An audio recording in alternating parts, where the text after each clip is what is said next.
Welcome back. January 27, 2025 marks the 8th anniversary of the liberation of the concentration camp in Auschwitz, the Nazi German death camp by the Soviet troops in Auschwitz, Poland. And I want to honor the memory of a million of the people who suffered the terror and lost their life in the concentration camp. So I'm going to be sharing an incredible, touching story of one of the survivors who happened to be one of the most authoritative voices of the Italian memory, Liliana Segre. I made myself a rough translation into English of this story. Liliana is among the founders of the Shoah Memorial in Milan. She testifies with exceptional clarity to her experience as a young Jewish woman. She was 14 years old, deported to Auschwitz.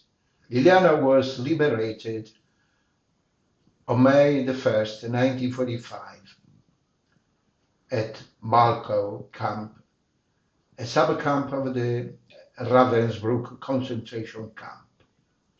Of the 776 Italian children under the age of 14 who were deported to Auschwitz concentration camp, Liliana is among 25 survivors. She tried, together with her father and her grandparents, before hiding after 8 September 1943 to escape the Switzerland. Captured at the border, they suffered the humiliation of a prison and then deportation to Auschwitz-Birkenau, where she was left alone to face the hell of the extermination camp and forced labor.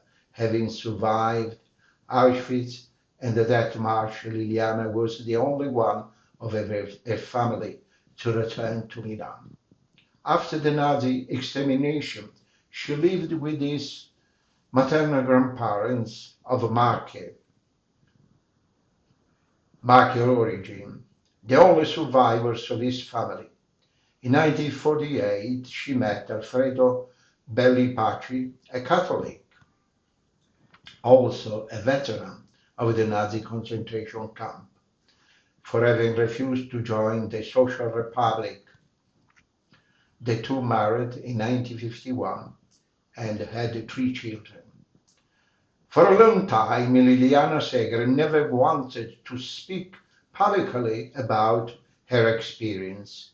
She decided to break the silence in the early 90s, and since then she has made herself available to participate in dozens and dozens of school assemblies and conferences of all kinds to tell the young people the story, also on behalf of the million of others who have shared with her and who have never been able to communicate it. And this is the journey by Liliana Segre. In the last days of January the 5th, radius of San Vittore prison was filled with Jewish arriving from all over Italy. We were about 700. At a certain point, I think in the afternoon, a German came into the range and read the names of those who could be leaving the next day for an unknown destination. There were around 600 names. It never ended. We all got ready to leave. Baskets of paper were distributed to us with 7 portions of a biscuit, 7 of a mortadella, 7 of condensed milk. Why 7? Why 7? How could I look at my dad? How I did it to ask him the reason for what was happening to us. In those last hours in San Vittore, I was silent. But every now and then I moved away from him. I ran like a mad woman to the large common cells on the top floor to see all those unknown people who were preparing to leave. With the same gesture, it was the announced deportation. I was part of it too, my dad's princess. The next morning, January 30, 1944, a long, silent and painful queue left the Fifth Ray to reach the prison courtyard. We passed through another radius of common prisoners. They leaned over the balconies and threw us oranges, apple, biscuits, but above all they shouted words of encouragement and solidarity at us and blessing. They were extraordinary. They were men who, seeing other men go to slaughterhouse only for the guilt of being born from one womb and not from another, felt pity for them. It was the last contact with human beings.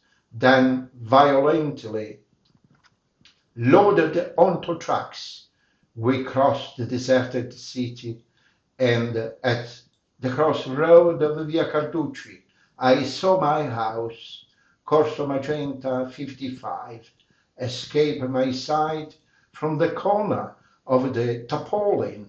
Never again, never again. Arriving at the central station, the line of trucks entered the enormous underground passages passing through the underpass of Via Ferranti a Porti. We were disembarked right in front of the maneuver truck, which are still in the belly of the building today. The transition was very quick. SS and Republicans wasted no time. Quickly kicking, punching, and beating, they loaded us onto the cattle cars. As soon as a wagon was full, it was bolted and taken with a lift to the departure platform. Until the cars were hooked up, none of us realized the reality. It all took place in the darkness of the basement of the station, illuminated by powerful spotlight in strategic point, amidst shout, barks, whistle, and terrifying violence. It was dark in the carriage. There was some straw on the floor and a bucket for our needs. The train moved and seemed to be heading south. It went very slowly, stopping for hours. From the metal grill, we could see the Emilian countryside in the winter mist and deserted the station with familiar names. The odors showed a certain relief, since the train was not headed for the border.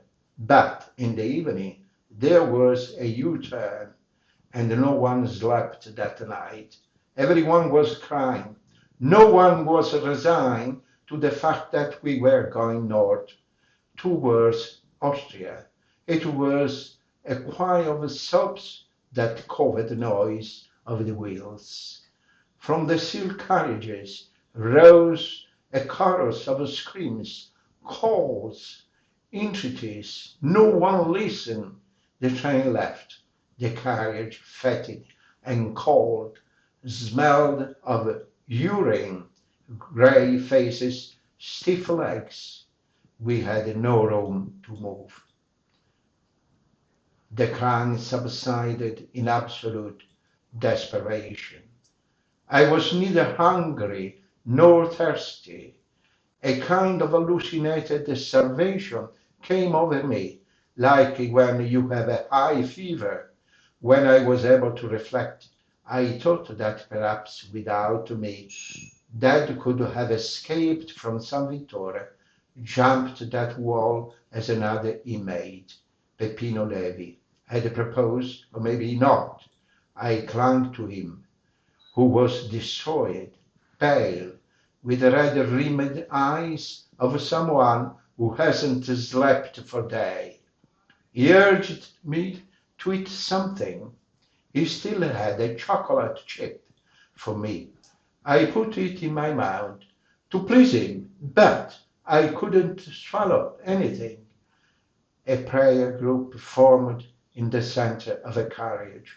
Some pious men, among whom I remember Mr. Silvera, swayed for a long time while reciting the Psalms. It seems to me that they never ended. They were the luckiest. The hours passed, as did the night and day, in total apathy. It was difficult to calculate time. Very few still had a watch, and even those privileged no longer looked at them. Every now and then I saw someone struggling to get up to try to understand where we were, looking through the iron grille shielded with wraps to protect the human load from the frost. You could see a landscape immersed in snow. You could see flirtatious houses, smoking, chimney, bell towers. Before the Black Forest began, the train stopped and someone was able to get off among the heavily armed SS men to get some water and empty the dirty bucket. My dad and I also got off and saw for the first time written in chalk on the carriage Auschwitz bei Katowice. We understood that this was our final destination. The train left almost immediately, and the news of our destination threw everyone into silent desperation. There was silence in that carriage. In those last days, no one cried or complained anymore. Everyone was silent with the dignity and awareness of the last moment. We were on the eve of that for most of us. There was nothing more to say. We held on to our loved ones and passed on our love as a final farewell. It was the essential silence of the decisive moment of everyone's life. Then, on arrival, it was Auschwitz, and the deafening noise and obscene of the murders around us. And this is the incredible, touching story that, Liliana Segre, the honorable member of the Italian Senate, shared with us. Thank you so much for watching. Thank you, Liliana.